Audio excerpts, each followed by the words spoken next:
Plusieurs centaines de sacs de riz déversés dans les nouvelles fosses de la nouvelle décharge de Kosiouin. Ils font partie des 18 tonnes de riz birmane déclarées impropres à la consommation, saisies au port d'Abidjan.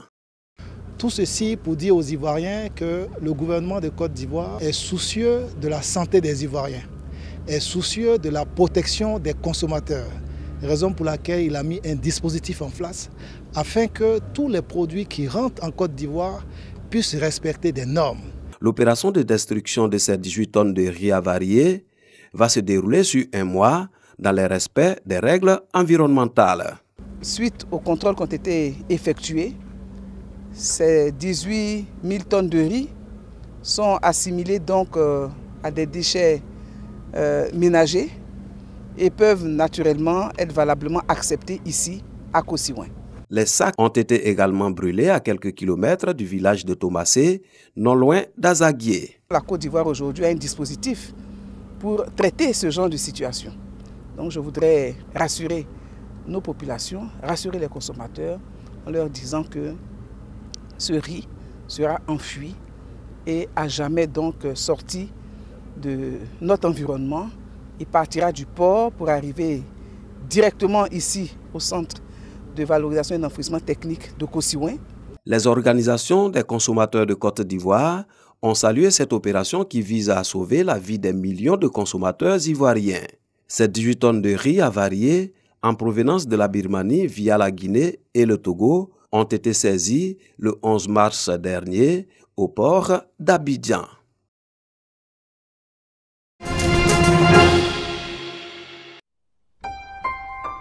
Village SOS d'Abobo. Des milliers d'enfants en détresse se sont passés ici depuis la création du centre en 1971. Je suis venue avec ma maman et mon petit frère. On m'a présenté mes nouveaux frères de SOS. Je suis restée avec eux, puis bon voilà, on s'est adapté. J'ai été admis au village d'enfants SOS depuis 1997. Lors du décès de ma mère. Au bout de leur prise en charge par le village SOS, les fils et filles du village nourrissent bien souvent de grands rêves. Je veux être magistrat, je veux aussi être écrivain. Il y a des personnes qui violent par exemple des filles et puis ils restent là impunis, donc moi je veux les juger. Je me bats pour atteindre mes objectifs. Je me bats pour être toujours premier, je me bats pour avoir une vie stable. Mais tous les enfants sortis du village SOS d'Abobo ne sont pas toujours animés par cette rage de réussir.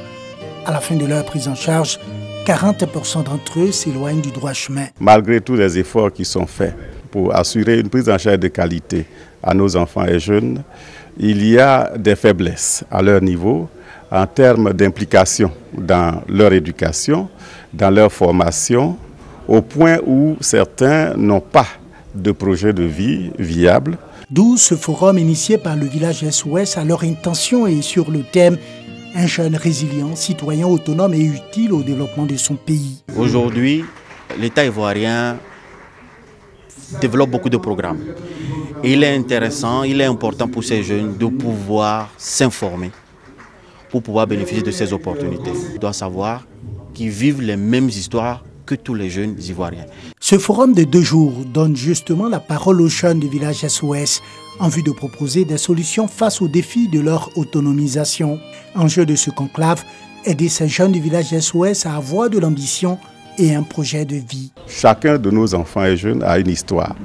Mais l'histoire, on doit s'appuyer sur cette histoire-là pour la positiver comme vraiment un tremplin pour pouvoir s'insérer dans la société et participer au développement de notre nation.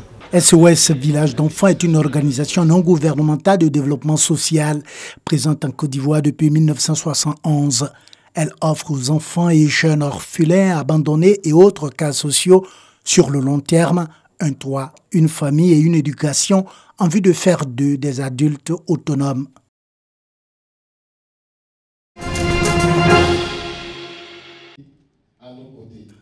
Cinq projets communautaires réalisés sur 3 prévus.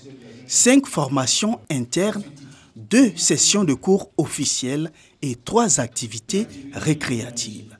C'est le bilan du premier trimestre de la Jeune Chambre internationale Abidjan Prestige. Il est important de s'arrêter à un moment de son fonctionnement pour voir qu'est-ce qui a été fait Qu'est-ce qui a amélioré? Comment faire pour contourner les obstacles ou bien améliorer l'exécution? Ce qui nous a été donné de voir ce soir, c'est que beaucoup a été fait et beaucoup est en train d'être fait. D'autres chantiers restent à réaliser pour le prochain semestre. Le chantier à réaliser, c'est le projet de l'Académie Prestige qui va consister à former nos membres aux différentes valeurs Jeunes Chambres, aux maîtrises des procédures de notre organisation et également sur d'autres thèmes tels que le civisme fiscal et également développer leur leadership. Donc c'est une activité phare de cette mandature que nous allons réaliser dans la seconde partie du mandat et aussi finaliser aussi le projet équipement Prestige qui va permettre à notre organisation de s'équiper en matériel didactique qui lui permettra de mieux fonctionner.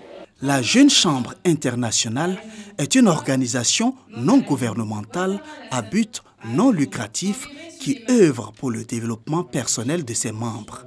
En Côte d'Ivoire, la JCI compte plus de 1200 membres pour 34 organisations membres. Taïba Yao, lauréate du festival Afrique à livre ouvert.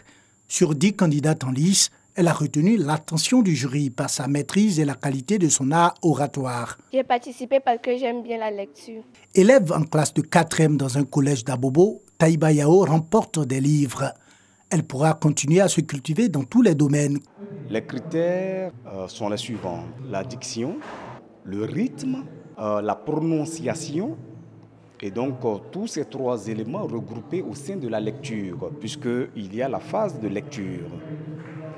Et puis, après donc, la phase de lecture, nous avons le résumé de cette lecture. Et donc, après le résumé donc, de cette lecture, nous avons aussi une autre phase, puisque les candidates doivent manipuler l'outil informatique. Et donc, comment ouvrir un fichier, comment faire défiler donc le texte, et puis comment fermer le fichier et fermer l'ordinateur. Selon les organisateurs, cette 3e édition du festival Africa Livre Ouvert a pour but d'inculquer le goût de la lecture en milieu scolaire. Éduquer une jeune fille, c'est éduquer toute une nation. Et le livre permet de se cultiver, d'apprendre, de s'instruire, mais aussi de changer sa mentalité. La 3e édition du festival Afrique à livre ouvert a été organisée à l'endroit des élèves filles des classes du 1er cycle du district d'Abidjan. La Côte d'Ivoire abritera pour la seconde fois la Coupe UFOAB des dames. 8 pays seront en compétition pour ce tournoi de football féminin. Selon le classement de la FIFA, la Côte d'Ivoire et le Nigeria sont respectivement les têtes de liste des 2 poules. Sont logés dans la poule A la Côte d'Ivoire, le Togo, le Sénégal et le Ghana vainqueurs de la précédente édition. Dans la poule B, on retrouve le Nigeria, le Burkina Faso, le Niger et le Mali. La Côte d'Ivoire sera opposée au Togo pour le match d'ouverture au stade Robert Champroux. Les filles de Touré Clémentine connaissent désormais leurs adversaires pour ce tournoi régional.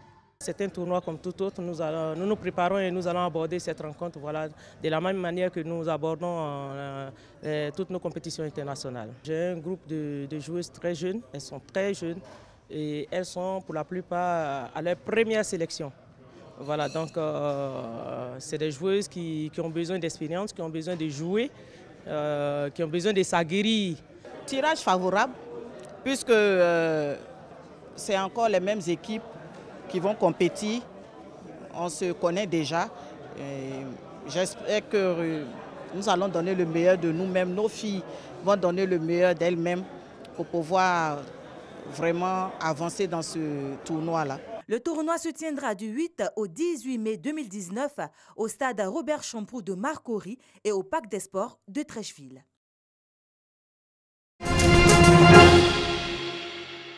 Une vision d'horreur pour les uns. Une activité lucrative pour les autres. Cet agriculteur élève des millions de cafards dans le but de les vendre au restaurant. Les gens pensent que c'est dégoûtant. Ils le considèrent comme la peste. Mais la race que nous élevons ici, dans un environnement hygiénique où ils mangent des produits sains, de la farine de maïs, des fruits, des légumes, cette race a au final une valeur médicinale très élevée. Et visiblement, les cafards ne sont pas seulement bons pour la santé. C'est la première fois que j'en mange. Jusque-là, j'avais l'habitude de les tuer. Mais franchement, je trouve ça délicieux. Li Bingkai rêve désormais de créer des pommades et des patchs médicaux à base de cafards.